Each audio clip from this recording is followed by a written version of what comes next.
सूरत-ए-हाल को समझते हुए इसके मुताबिक अमल कीजिए। जैसे दावत में जाने से पहले कुछ सेहत बख्श स्नैक खा लें ताकि जब दावत में पहुंचें तो भूख से बहरहाल ना हो। अपनी खुराक को मुतवाज़िन रखिए और इसमें किसी भी होल ग्रुप फूड का इजाफा नहीं कीजिए। अगर आप कैलोरीज से भरपूर दावत आड़ा लेते हैं तो आपको चाहिए कि बाकी दिन की खुराक को मुतवाज़िन करके इस्तेमाल करें और 30 मिनट की तबई सरगर्मी में इजाफा करें।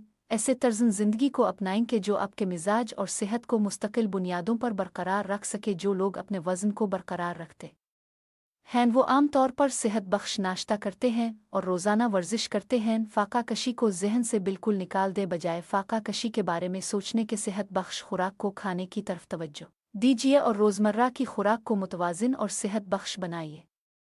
जो लोग बाकायदगी से वर्जिश करते हैं वो अपने वज़न को लंबे अरसे तक कम रखने में कामयाब रहते हैं और इस किस्म की सरगर्मियों को अपनाएं जिसमें आपको ज़्यादा से ज़्यादा मुस्कुराना पड़े। मुस्बत हद तक वज़न कम करने को फ़ोक़ियत दें और उसके लिए फ़िटनेस का ख्याल रखते हुए मुतवाज़िन खुराक लें। दूसरा मुस्बत मकसद ये होना चाहिए कि आप अपनी सरगर्मियों को बढ़ाएं और ज़्यादा से ज़्यादा तवानाई से लुत्फ़अंदोज़ हों। अपनी कमर की चौड़ाई पर नज़र रखें और भरपूर नींद लें। ज़्यादा से ज़्यादा ताकत बढ़ाएं, अपने पट्ठों को मजबूत करें और अपने जिस्म को तबई सरगर्मियों के लिए सरगर्म करना शुरू करें।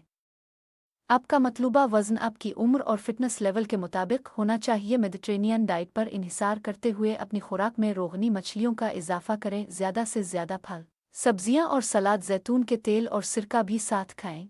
नए जायकों को इस्तेमाल करें जिनमें ऐसे अनाज शामिल हों जो रेशा, पोटाशियम और प्रोटीन से भरा हुआ हो। अपने जहन से खाने के नए तरीके तलाश करें। सलाद से शुरू करें जो कि भूख खोलता है। कम खुराकी ज़्यादा खुराकी से भी ज़्यादा खतरनाक है। जब आप वज़न कम करने के प्रोग्राम पर हो तो सबसे अहम इस दौरान यह है कि आप अपनी खुराक का इंतखाब बहुत ध्यान से करें।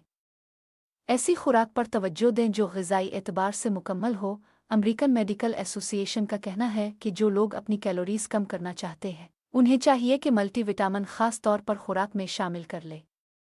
सूरत-ए-हाल को समझते हुए इसके मुताबिक